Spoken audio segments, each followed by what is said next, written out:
Boa noite aos irmãos. Vamos começar com oração. A Bia pode fazer essa primeira oração. Senhor Jesus, muito obrigada, Deus, por podermos estar te louvando, Deus, te agradecendo, Senhor, por podermos enumerar quantas bênçãos temos recebido, Deus, todos os dias. Senhor, tem nos cuidado, Deus, nos detalhes das nossas vidas. Senhor, eu te agradeço, Senhor Jesus, por cuidar dos nossos idosos, enfim, de todos aqui da sua casa, Deus. Eu te peço, por esse culto, Deus, que o nosso coração, a nossa mente, Deus, estejam abertos, ó Deus, para ouvir a tua mensagem, para estarmos falando contigo, ó Deus, conhecendo as nossas faltas, nossas falhas, Senhor Jesus. Eu te coloco cada um aqui, ó Deus, cada vida, nas tuas mãos, ó Deus. E te peço também, em especial, pelo pastor que vai trazer a palavra, Senhor Jesus, que o Senhor possa estar com ele, ó Deus, que ele possa ser mensageiro, ó Deus, daquilo que precisamos ouvir, Senhor Jesus. Aceita o nosso louvor, ó Deus, a nossa gratidão, e fique com todas as igrejas, ó Deus, onde hoje está sendo pregado o teu nome, Senhor Jesus, que pessoas possam vir a te conhecer, ó Deus, e a se converter, ó Deus, a ter uma mudança real de vida, ó Deus, um encontro contigo. É isso que eu te peço, Deus, e eu te agradecendo. Em teu nome, Senhor Jesus, que eu oro, Deus. Amém. Amém. Alguém sabe em que texto da Bíblia que está escrito isso daqui?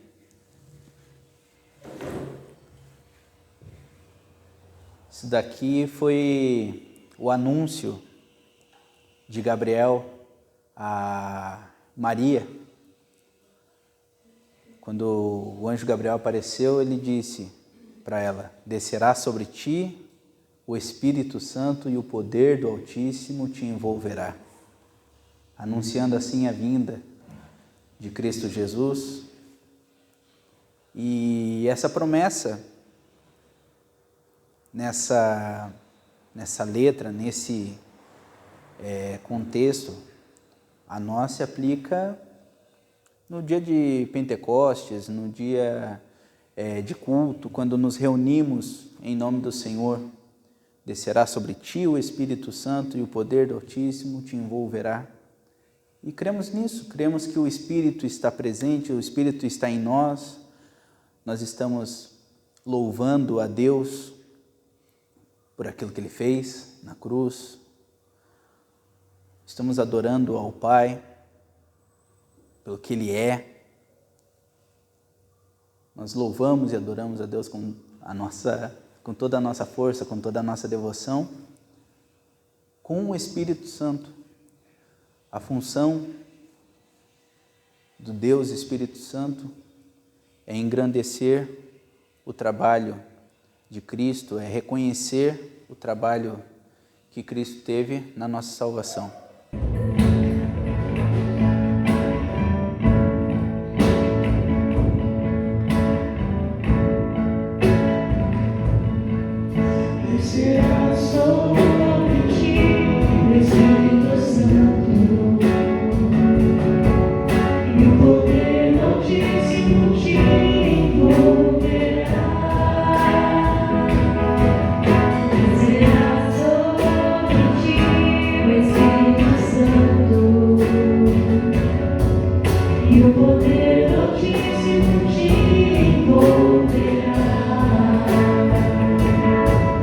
Tua alma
resposta a esse anúncio de Gabriel, temos nos evangelhos o registro do que foi chamado de o Cântico de Maria, onde Maria, reconhecendo o milagre e a bênção que ia acontecer com ela, de receber o Salvador, de poder no seu corpo gerar o Salvador, gerar o próprio Deus como homem, ela fez esse cântico que é uma devoção, um cântico de adoração àquela criança que cresceu, que fez tantos milagres, prodígios, mas os milagres são as menores coisas que Deus fez. Deus fez uma coisa muito mais importante, que foi pagar o nosso pecado. Por causa deste sacrifício supremo de Cristo, nós hoje podemos nos olhar e nos amar como família, como um só corpo, uma só carne, um só coração, um só espírito, para engrandecer a Deus. E amém por isso.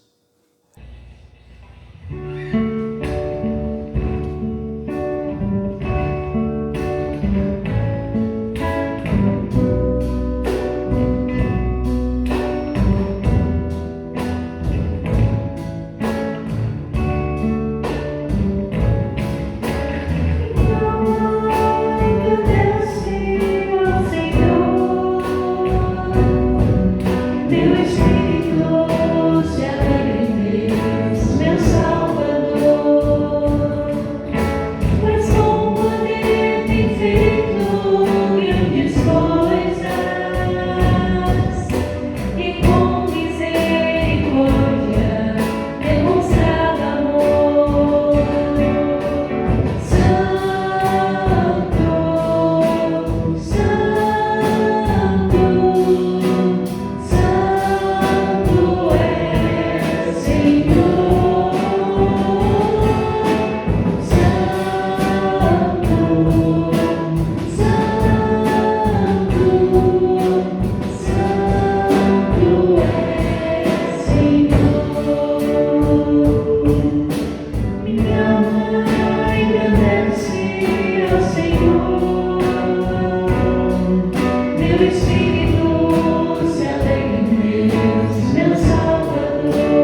Tendo a certeza nesse Deus tão grande, sabemos que podemos viver em eterna felicidade.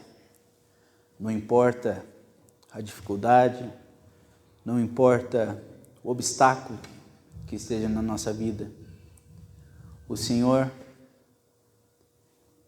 Ele não nos promete riqueza, Ele não nos promete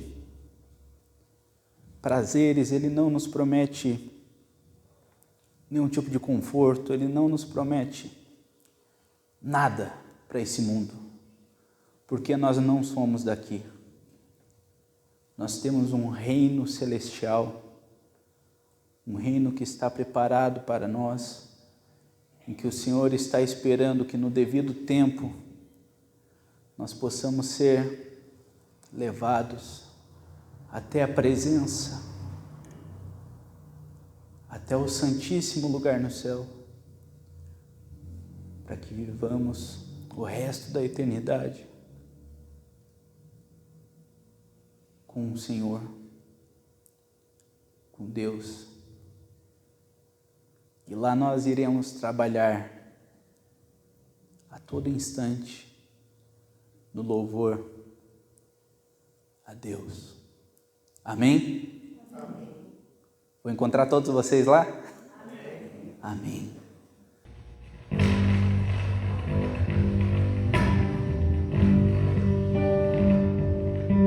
Você é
Deus e amado Pai, estamos aqui na Tua casa te rendendo louvores, para que em Teu nome nós possamos proclamar a Tua palavra, o Teu Evangelho, a Tua boa notícia a toda criatura, Senhor. E eu peço que essa mensagem do Evangelho, a mensagem que será trazida agora pelo pastor, que o Senhor esteja tocando no coração do orador, no coração daqueles que estão ouvindo, para que possamos produzir cada vez mais, Senhor, os frutos do Teu Espírito, Senhor, para que nós possamos nos aperfeiçoar, não que o nosso aperfeiçoamento seja mérito nosso, mas é uma transformação que o Espírito do Senhor, que age em nós, promove em nós, Senhor. A regeneração que o Senhor promove, aceitamos para que o velho homem morra, esse velho homem morra, para que uma nova criatura, que confia nas promessas do Senhor, tome o lugar, Senhor. Cremos nisso, cremos que a Tua palavra, a Tua boa notícia, alcançará todo mundo, Senhor. Mas nosso coração é duro, nosso coração não aceita a Tua palavra, mas transforma-nos, Senhor. Regenera o nosso coração e vem habitar comigo, Senhor. Vem habitar em todos nós, vem habitar nessa igreja, Senhor. Em nome de Jesus, amém. Boa noite a todos. Uma alegria estarmos novamente reunidos em nome do nosso Senhor e Salvador Jesus, em comunhão. Somos uma família, somos o povo de Deus. Sentimos falta, de alguns irmãos, vamos orar por eles. Hoje temos uma visitante, a nossa vizinha, ela é irmã lá da Venezuela, Louvamos a Deus pela sua presença aqui conosco. Deus abençoe a sua vida. E nós vamos abrir a nossa Bíblia no livro, deixa eu ver por onde nós vamos começar hoje. Vamos abrir lá em Jó.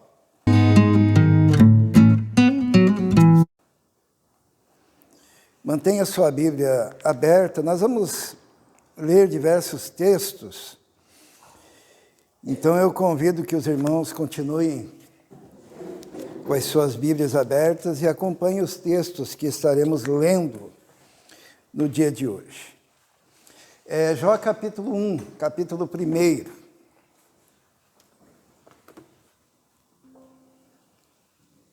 Jó, capítulo 1. Olha só o que diz ali. Todos encontraram? Amém? Amém. Muito bem, diz assim: na terra de Uz vivia um homem chamado Jó. Era um homem íntegro e justo. Temia a Deus e evitava fazer o mal. Interessante o testemunho que a Bíblia dá desse homem justo, temente a Deus, evitava fazer o mal. Era um homem que tinha a integridade evidente e conhecida por todos. Vamos ver o capítulo, último capítulo, capítulo 42, versículos 5 e 6 de Jó. Diz assim: meus ouvidos já tinham ouvido a teu respeito, mas agora os meus olhos te viram. Por isso, menosprezo a mim mesmo e me arrependo no pó e na cinza. Vamos orar. Senhor, pedimos agora que o Senhor nos abençoe e nos ajude, que o Teu Espírito Santo esteja tocando, Senhor, os nossos corações, que possamos, ó Deus, compreender a Tua palavra. Nós te pedimos isso em nome de Jesus. Amém. Por que que um homem justo, reto, temente a Deus, que se desviava do mal, ele no final do livro se arrependeu? Como que ele se arrependeu? No pó e na cinza. Ele estava arrependido no pó e na cinza. Por quê? Ele não era justo, reto, temente a Deus, se desviava do mal, né? O próprio Deus deu testemunho disso a respeito dele, disse: olha, observaste o meu servo, que não há homem como ele, reto, justo, temente a Deus, que se desvia do mal. E depois de todos os acontecimentos na vida de Jó, depois dele ser tocado pela mão de Deus, quando Deus permite que muitas coisas ruins aconteçam com ele, ele perde a família, ele perde os bens, ele perde os amigos. E no final Deus fala com ele, né? Tem alguns capítulos anteriores aqui, é Deus falando com ele. E Deus fala: agora eu falo e você ouve, e me responda se você puder responder. E Jó não podia responder. E daí, num dado momento, Jó se prostra e diz: olha, eu te conhecia de ouvir falar, mas agora te veem os meus olhos, e por isso eu me arrependo. Essa questão do arrependimento é uma coisa muito complexa e muito mal entendida na Bíblia, né? Será que é fácil se arrepender? Se arrepender dos pecados é fácil. Se arrepender do mau caminho é fácil. E por que Jó tinha que se arrepender? A gente tem uma ideia, muitas vezes, que existem aqueles que cometeram pequenos pecados e tem aqueles que cometeram grandes pecados. E nós imaginamos que quem cometeu pequenos pecados é fácil de se arrepender e quem cometeu grandes pecados é mais difícil. Quando, na realidade, aos olhos de Deus, como Deus é o parâmetro da santidade, qualquer pecado tem como consequência a morte. O salário do pecado é a morte. E aí independe do seu grau e do seu pensamento a respeito da intensidade do pecado. E por isso que Jó aqui se arrepende, porque quando ele se compara no parâmetro da santidade de Deus, ele percebe que ele é pecador. E a Bíblia diz que não existe justo, nenhum sequer. Teve um indivíduo que tentou se arrepender e não conseguiu. Quem foi esse? Lembra-se?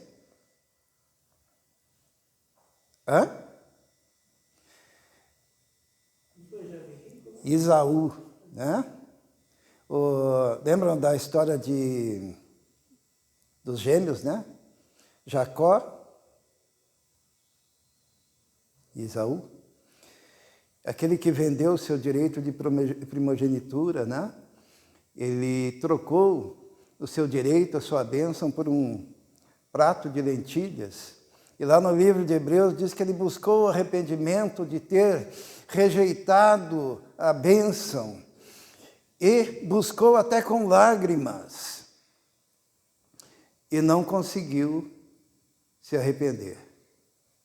Tem gente que pensa assim, olha, quando eu ficar mais velho, quando eu estiver num leito, ali, num leito de enfermidade, ali eu busco o Senhor, ali eu me arrependo, pensando que o arrependimento é algo assim. Me arrependi. A Bíblia fala que é o Espírito Santo que nos convence do pecado, da justiça e do juízo. E a gente depende, para o arrependimento, do toque do Espírito Santo, né? E hoje nós vamos ver alguns casos de pessoas que buscaram se arrepender e não conseguiram se arrepender. E quando nós estamos vivendo a nossa vida, pensando, eu tenho tempo, Deus é misericordioso, Ele me dará mais tempo, nós não entendemos que o arrependimento é um mistério que se opera no coração do crente, daquele que crê, né? Daquele que chega a crer, e que é algo muito complexo diante do coração do Pai. Teve um médico que fez um experimento, né? Então ele trabalhava com pacientes terminais e ele pegou 1000 desses pacientes terminais e fez uma pesquisa com aqueles que se arrependeram dos seus pecados quando tinham a convicção de que estariam morrendo. Então eles se converteram naquele momento, se arrependeram, só que aconteceu algo, eles não morreram. Quando eles estavam quase morrendo, eles se convertem ao Senhor e confessam os seus pecados, mas Deus, na sua misericórdia, permite que esses 1000 vivam. E diz esse estudo que apenas alguns, 3 ou 4, destes 1000, depois que saíram da UTI, passaram a ter uma vida renovada e diferente.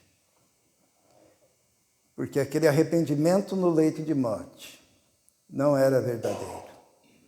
Era apenas o medo do que viria depois. E como eles não morreram, houve a possibilidade de testar como seria a vida deles depois. E aqueles que eram viciados continuaram a se viciar. Aqueles que eram adúlteros continuaram a adulterar. Aqueles que eram ateus rejeitaram então o Deus para o qual eles tinham se convertido naquele leito de morte. Porque não era algo sincero no coração deles. Nós vamos ver alguns casos de pessoas que reconheceram os seus pecados. Vamos abrir lá em Êxodo, capítulo 9, versículo 27. Êxodo, capítulo 9, versículo 27.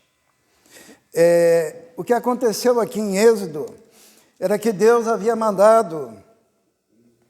Êxodo, no capítulo 9, versículo 27. Ali era uma das pragas do Egito, né? Eram 10 que haviam assolado o Egito.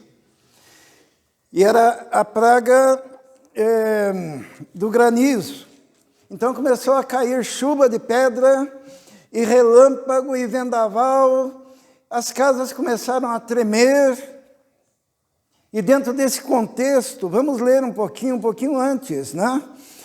No versículo 23 diz assim: quando Moisés estendeu a vara para o céu, o Senhor fez vir trovões e granizo, e raios caíam sobre a terra. Assim o Senhor fez chover granizo sobre a terra do Egito. Caiu granizo e raios cortavam os céus em todas as direções. Houve uma tempestade de granizo como aquela em que o Egito, desde que este se tornou uma nação, nunca tinha visto. Em todo o Egito, granizo atingiu tudo que havia nos campos, tanto homens como animais, destruiu toda a vegetação, além de quebrar todas as árvores. Somente a terra de Gósen, onde estavam os israelitas, não caiu granizo.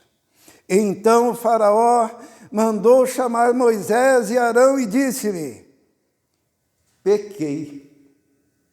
Dessa vez eu pequei. O Senhor é justo. Eu e o meu povo é que somos culpados. Orem ao Senhor. Os irmãos estão percebendo? Diante da tempestade, diante do granizo, diante das árvores caindo, as casas tremendo, o vento soprando, naquele momento o faraó falou o quê? Pequei.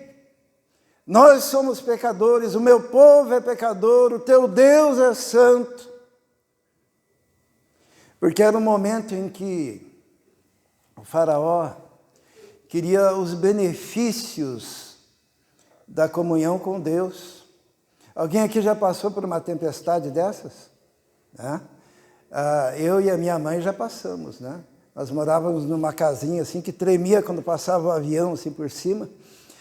E deu um vendaval, e deu chuva de pedra, e começou a cair e tombar todas as casas ali no Uberaba, aqui perto. Lembra, dona Margarida? E a nossa casa firme lá, né? Só uma telhinha acho que caiu, né?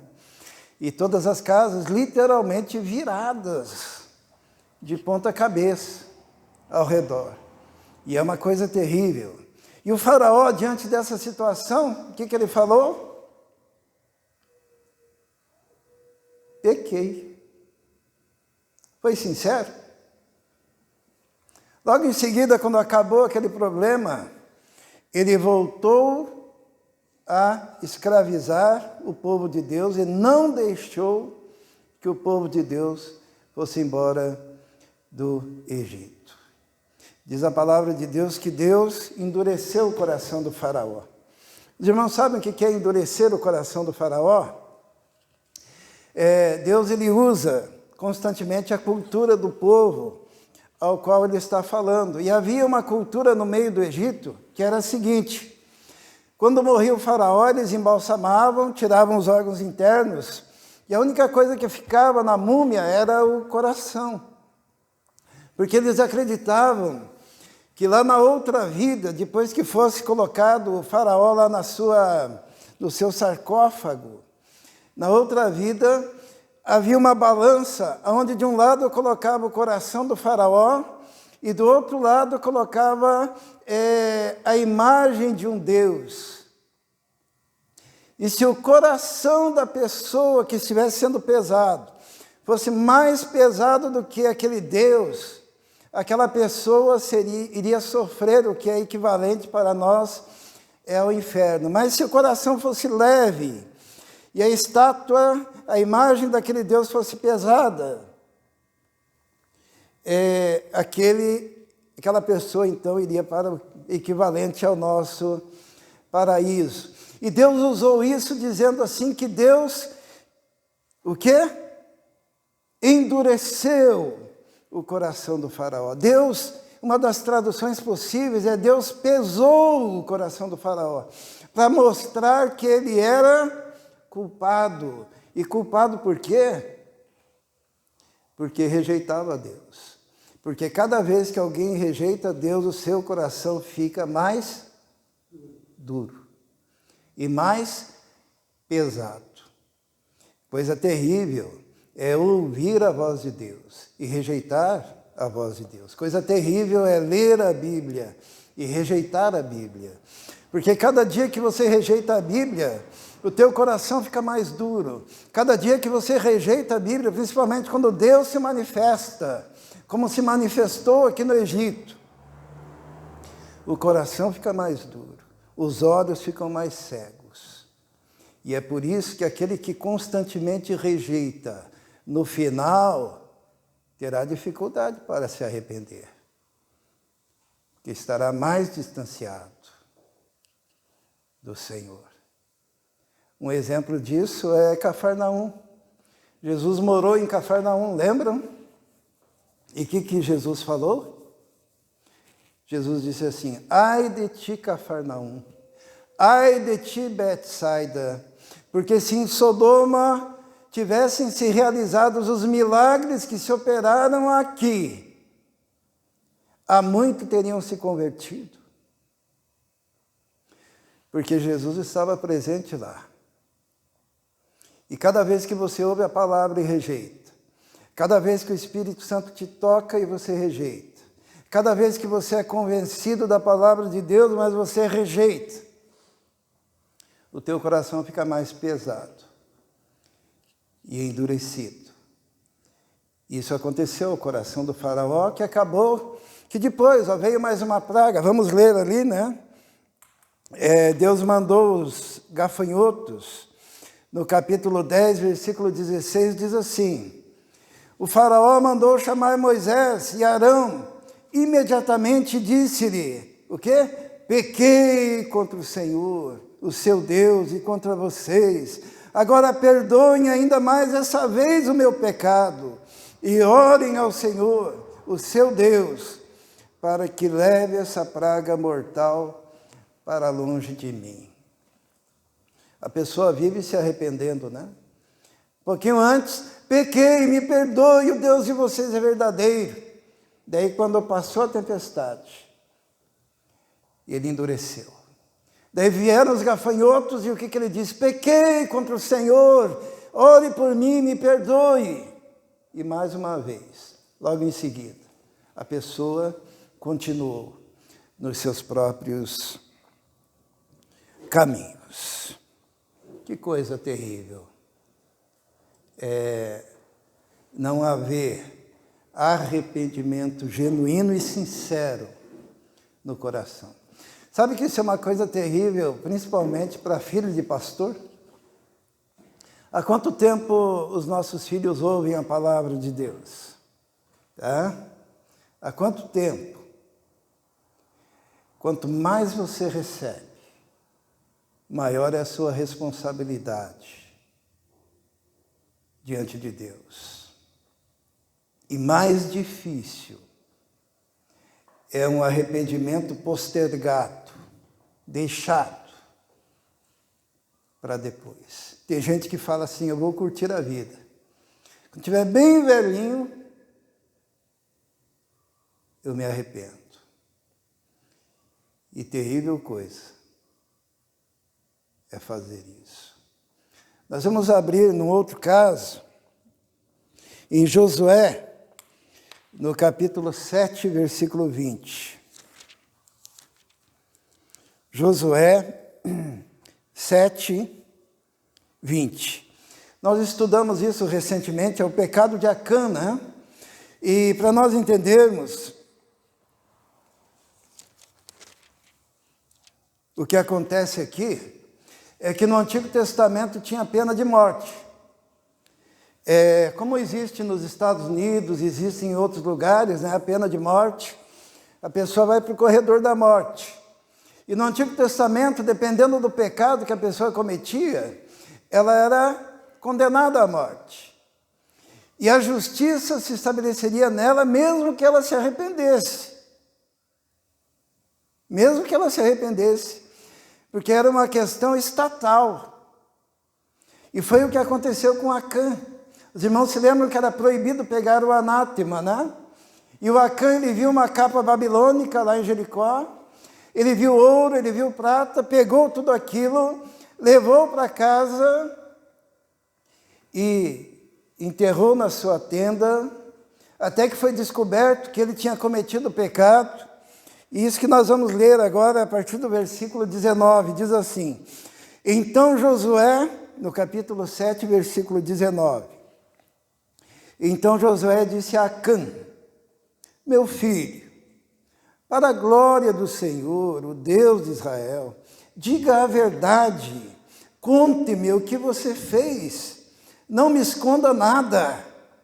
Acã respondeu: é verdade que pequei contra o Senhor, o Deus de Israel. O que fiz foi o seguinte: quando vi entre os despojos uma bela capa na Babilônia, 2,4 kg de prata e uma barra de ouro de 600 gramas, eu os cobicei e me apossei deles.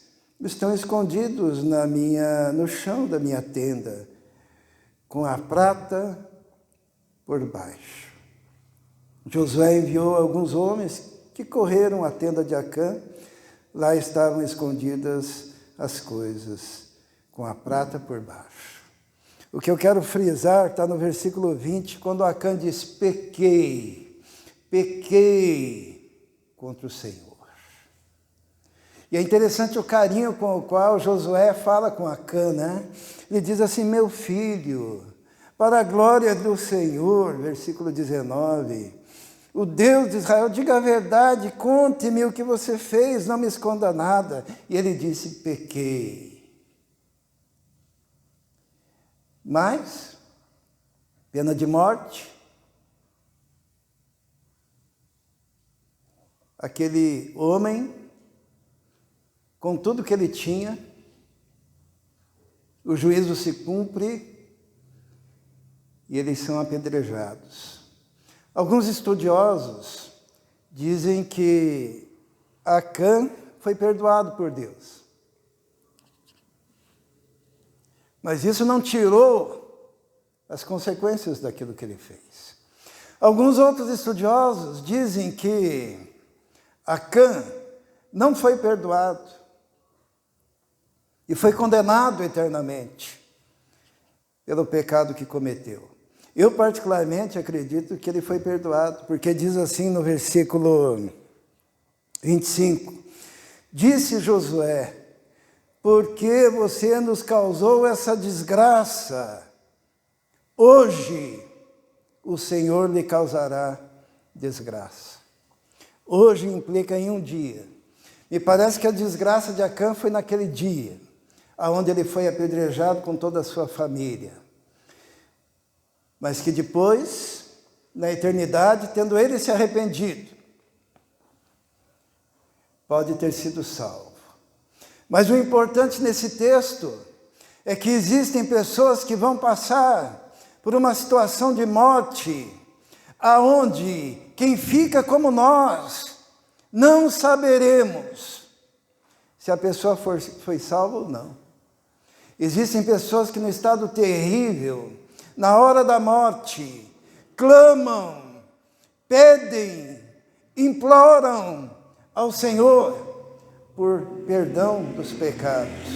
Mas depois disso, eles não terão tempo para manifestar os frutos de um arrependimento sincero. E a gente fica pensando, ele disse que pecou e confessou seus pecados, mas não teve tempo para demonstrar isso. Lembram-se da história do médico que eu contei agora há pouco, né? Que muitos daqueles que sobreviveram a uma situação de quase morte, depois, mesmo tendo se arrependido no leito de morte, depois tiveram uma vida desgraçada e distanciada de Deus. A verdade é que a pior coisa é você esperar para o último momento, que você não sabe se haverá tempo e condições para o arrependimento, que leve para a vida eterna. Existem pessoas que passam dessa vida urrando de medo e pavor, clamando por misericórdia. E quem fica não sabe se houve tempo e condições de arrependimento sincero. Um outro caso interessante está em Números 22. Vamos ler Números 22.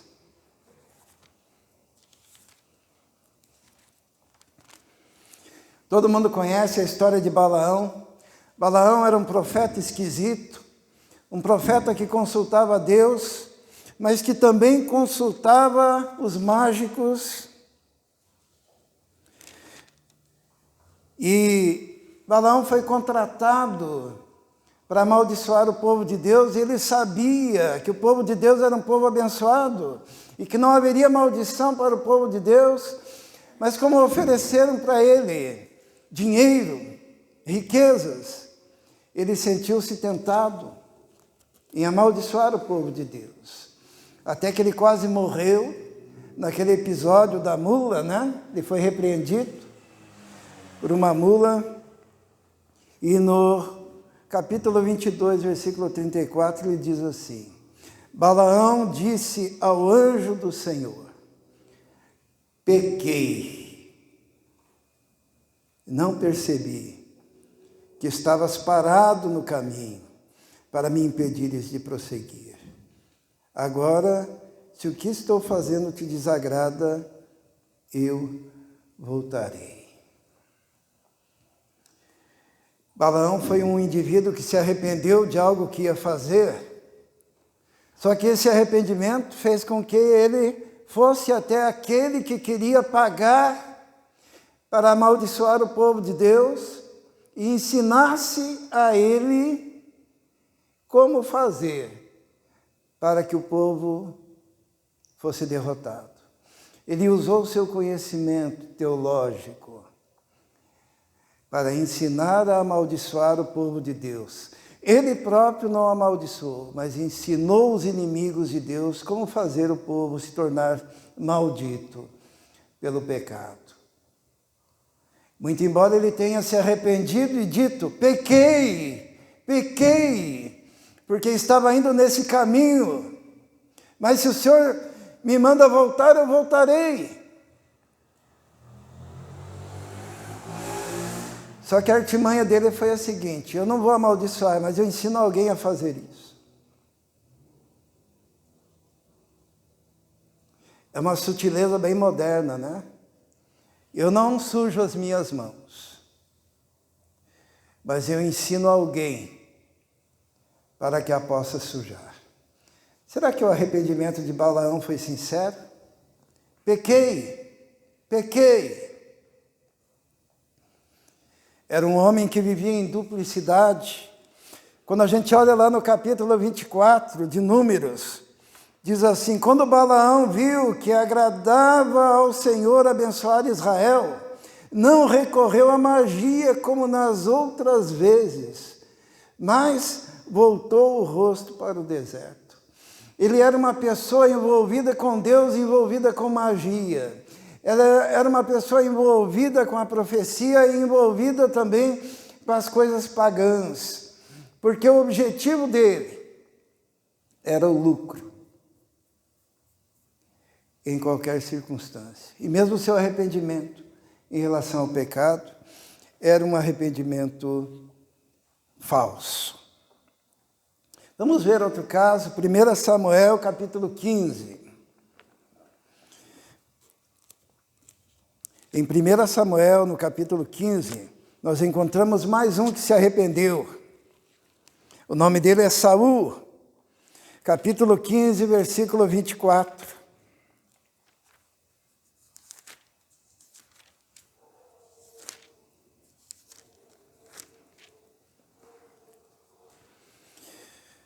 Quando Samuel repreende Saul,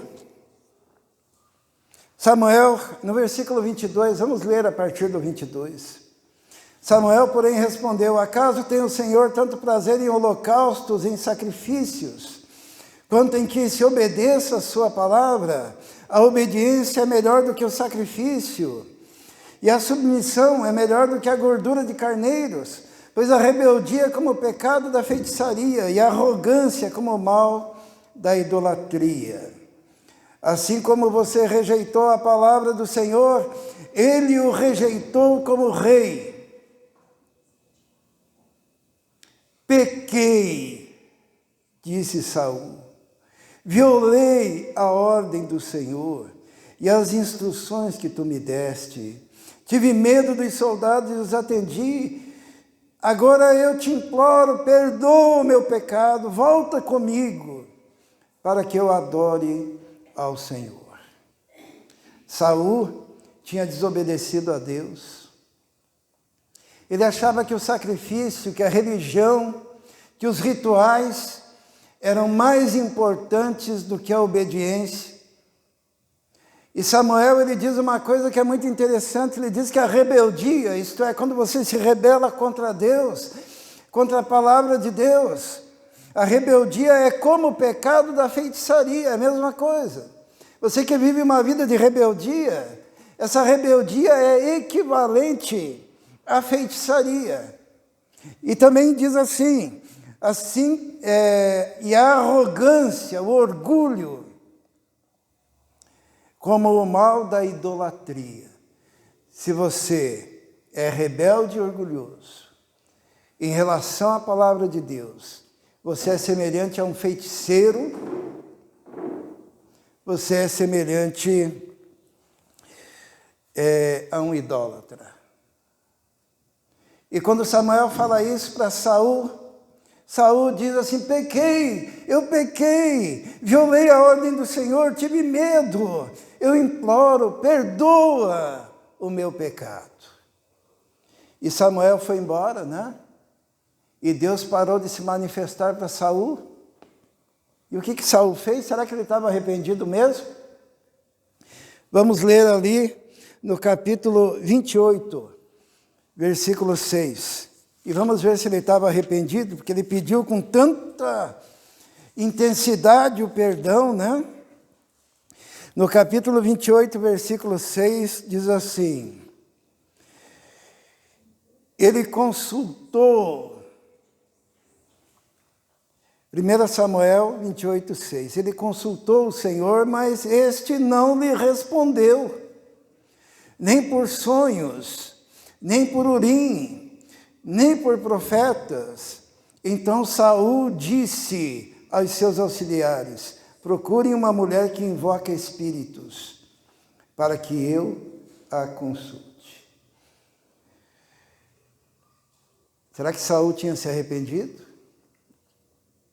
A pessoa que tem o coração endurecido, a pessoa que tem o coração pesado, a pessoa que não ama genuinamente a Deus, a pessoa cujo arrependimento não é sincero,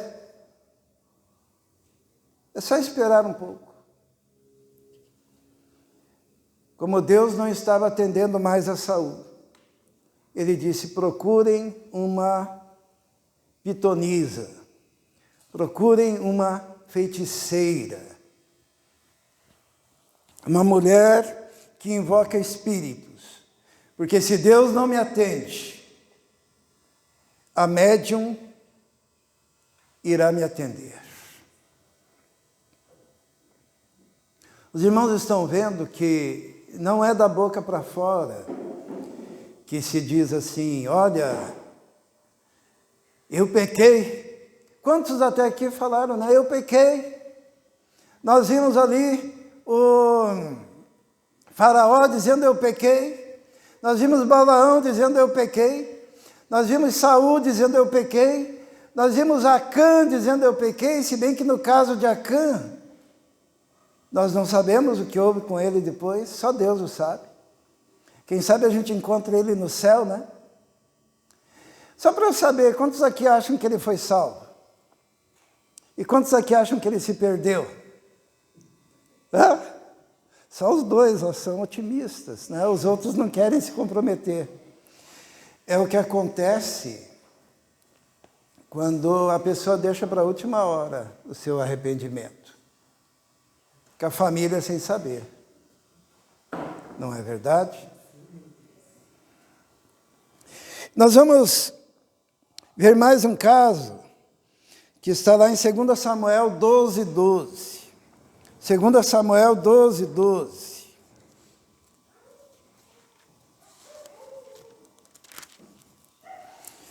Esse caso aconteceu da seguinte forma.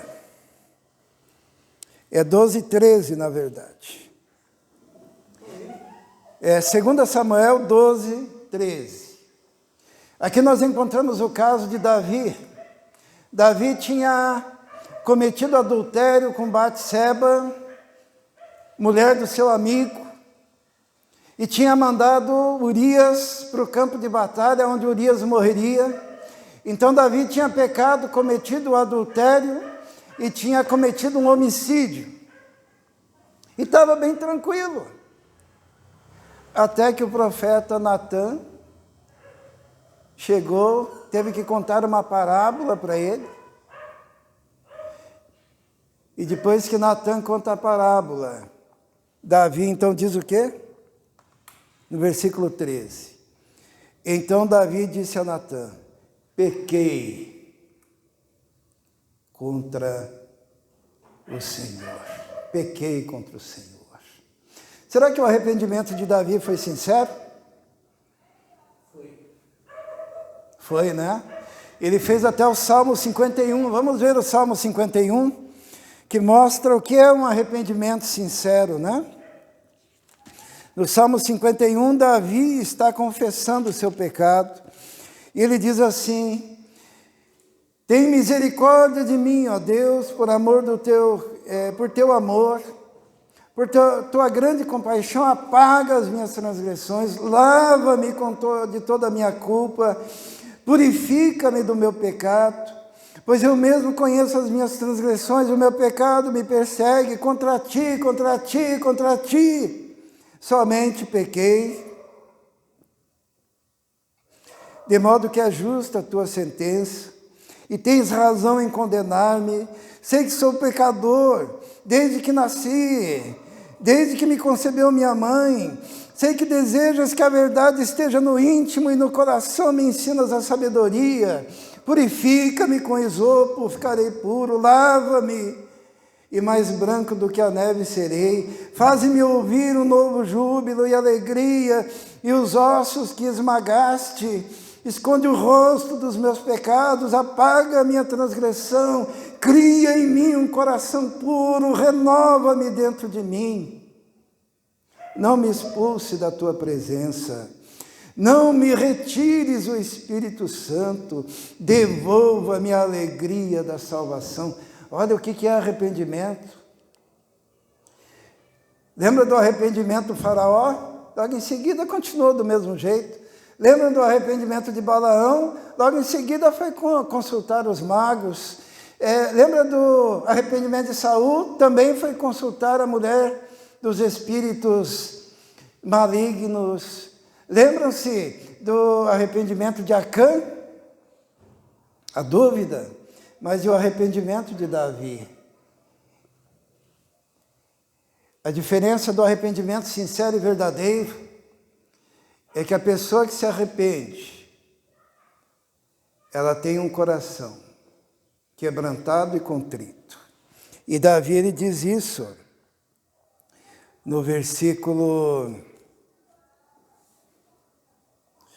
17, ele diz assim: os sacrifícios que agradam a Deus são um coração quebrantado e contrito.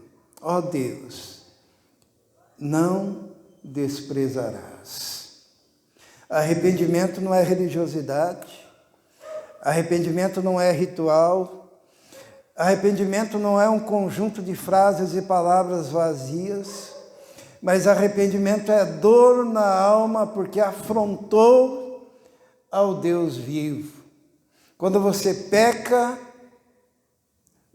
contra Deus. Davi tinha pecado contra Urias, Davi tinha pecado contra Batseba, mas quando ele confessa o seu pecado, ele diz: contra ti somente pequei, e desejas que a verdade esteja no íntimo do meu ser, porque todo pecado é contra Deus, porque afronta a santidade de Deus. Vamos ler lá em Mateus, no capítulo 27.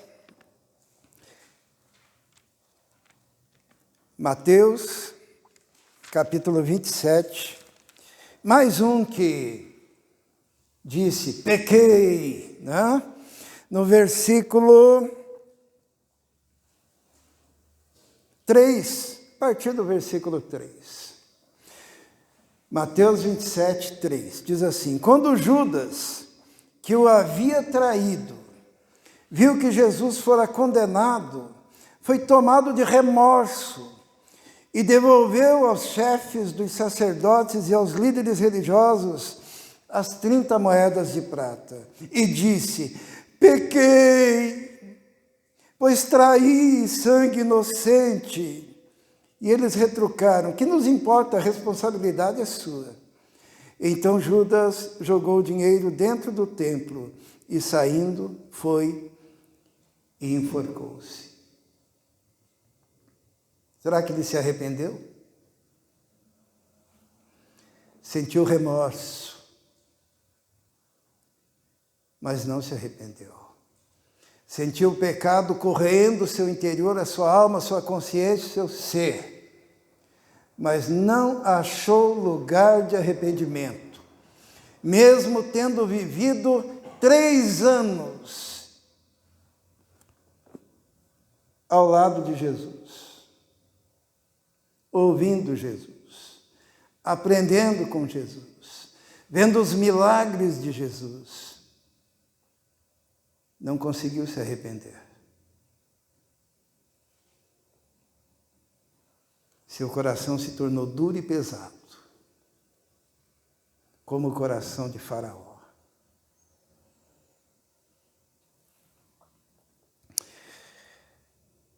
E finalmente, vamos lá para Lucas, no capítulo 15,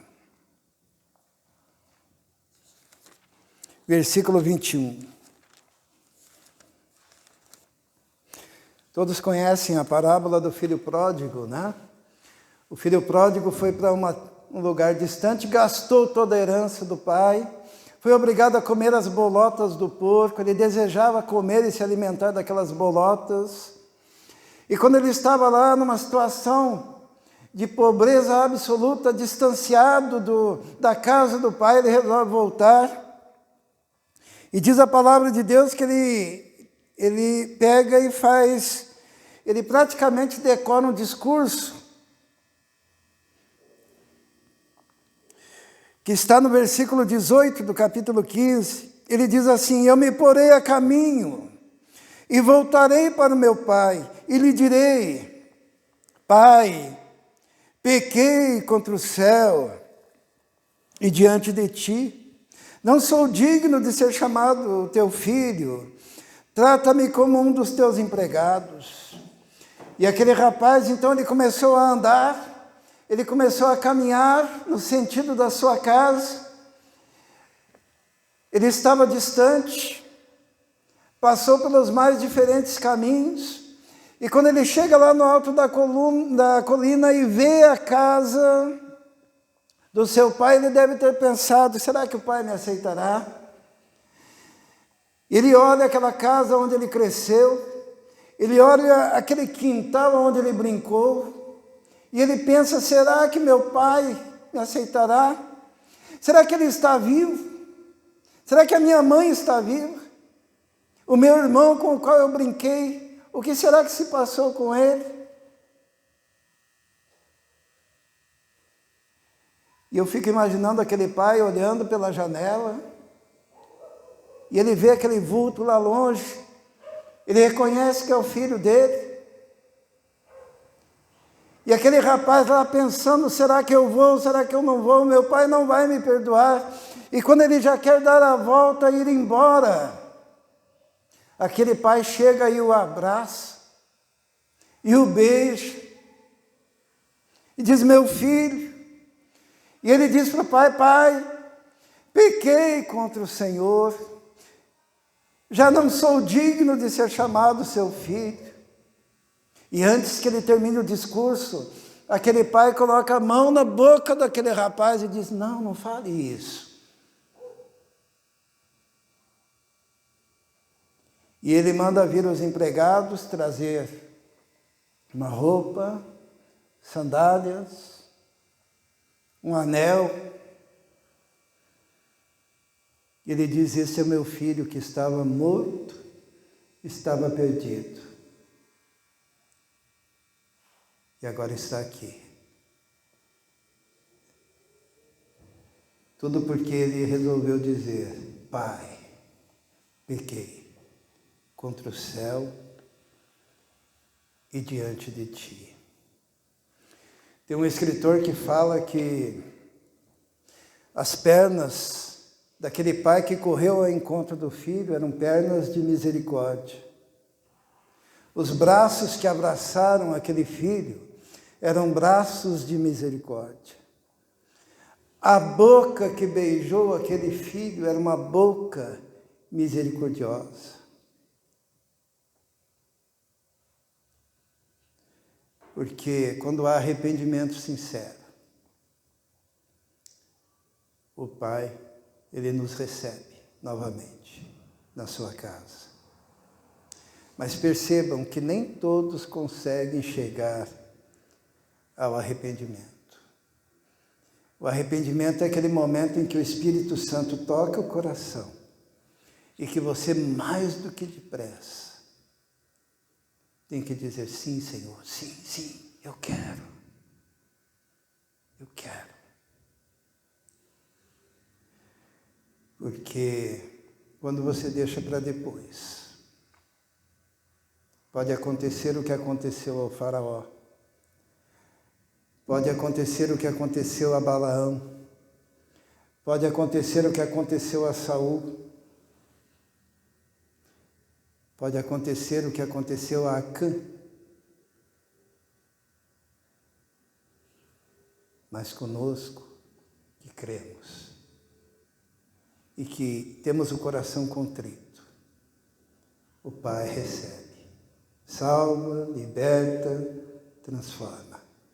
Aquele que dá esse passo na direção dele. Vamos orar. Senhor nosso Deus, obrigado porque é o Teu Espírito que nos convence do pecado, da justiça, do juízo. Dependemos totalmente do Senhor, inclusive para o arrependimento, porque sem o Seu toque não há arrependimento. Sem o Teu chamado não há arrependimento. Sem a Tua eleição não há arrependimento. Por isso hoje, Senhor, abrimos o nosso coração a Ti. E se o Senhor, ó Deus, está tocando, está chamando, está falando, Senhor, há algum coração neste momento, que se encontre nesse coração lugar de arrependimento. Que jamais essa pessoa seja como Esaú, que buscou até as lágrimas, mas não conseguiu encontrar. Mas que hoje, Senhor, este momento, seja o dia de salvação, de restauração, de regeneração, de justificação, Senhor, para essa vida. Nós te pedimos isso. Em nome de Jesus. Amém. Quem veio preparado para a entrega de dízimos e ofertas poderá fazer aqui no gasofilácio. Enquanto cantamos essa música, pense naquilo que Deus faz para você, nas vezes em que nós tentamos fazer o que é certo, mas fazemos o que é errado e nos arrependemos, e o Senhor, vendo o nosso arrependimento verdadeiro, sincero, Ele enxuga as lágrimas dos nossos olhos e nos olha com ternura. Nós não merecemos perdão, mas Cristo veio, Deus, o Filho, veio e nos tirou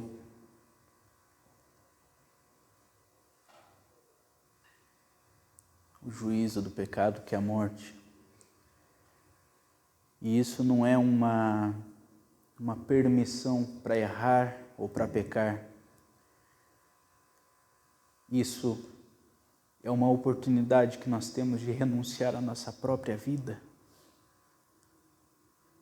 como velho homem, como antiga criatura, para que este novo coração que o Senhor nos dá, este novo espírito e essa nova vida que nós temos em Cristo, seja a nossa vida para todo sempre, para que nós possamos ser regenerados e assim compreender o que o Espírito nos diz, as ordens de Cristo, os mandamentos de Cristo, o amor a Deus sobre todas as coisas e ao próximo como a si mesmo. Vamos orar para que o Senhor nos conceda um coração igual ao coração de Deus.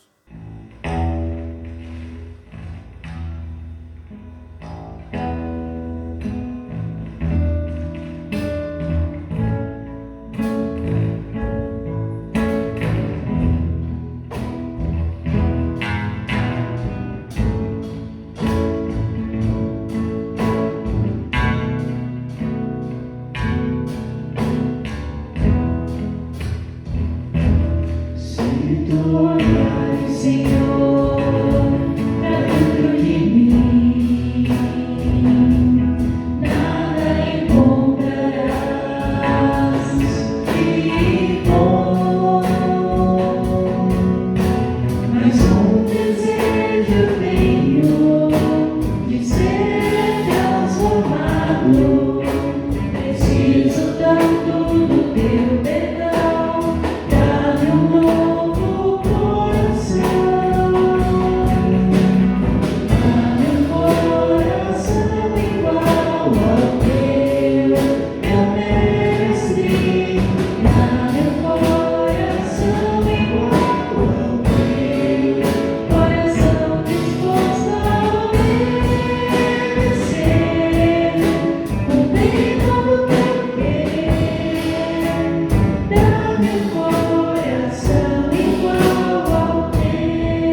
hein?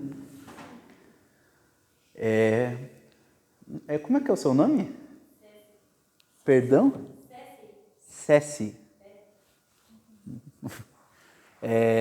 Muito obrigado pela sua presença, louvamos a Deus pela sua vida e venha sempre. Está convidado também para as nossas atividades durante a semana, culto de oração, o ensaio aos sábados. Sábado que vem a gente tem... Não? Oi? Ah, sim. Tá. Sábado que vem nós teremos um compromisso. Então, nós vamos avisando como será o ensaio, como será essa programação. O ensaio, nós nos preparamos para vir aqui, tocar da melhor forma que conseguimos, mas também é um culto. É um culto onde nós louvamos a Deus, é um culto onde nós expressamos a nossa gratidão, nós confessamos a nossa fé em forma de música, com harmonia, com estudo de música. Então, todos esses dons que nós desenvolvemos são para a honra e glória do Senhor. Todos estão convidados. Quem quiser fazer um pedido de alguma música, poderá fazer. Essa música vai passar por um estudo, ela vai ser examinada para ver se a letra condiz com o que a palavra de Deus diz. Não sei se os irmãos lembram dos 3 encarregados pelo louvor na época de Davi. Davi ergueu 3 homens para que ficassem responsáveis por isso. Eu sei de cabeça 2, que é o Asaf e o Gedutum. Emã. Cada um desses líderes tinha a função de criar a música, as harmonias e as melodias. Um tinha o papel de profeta, o outro tinha o papel de profeta e o outro tinha o papel de poeta, de fazer a letra de uma forma que fosse bonita e que levasse aqueles homens a olhar para os céus e reconhecer a grandeza de Deus. Amém? Então façam pedidos, vejam músicas, mande para o nosso WhatsApp, mande para nós. E nós faremos um estudo e a possibilidade dessa música. A música lá da Canção do Apocalipse ainda está na fila, a gente vai dar uma olhada. Ok?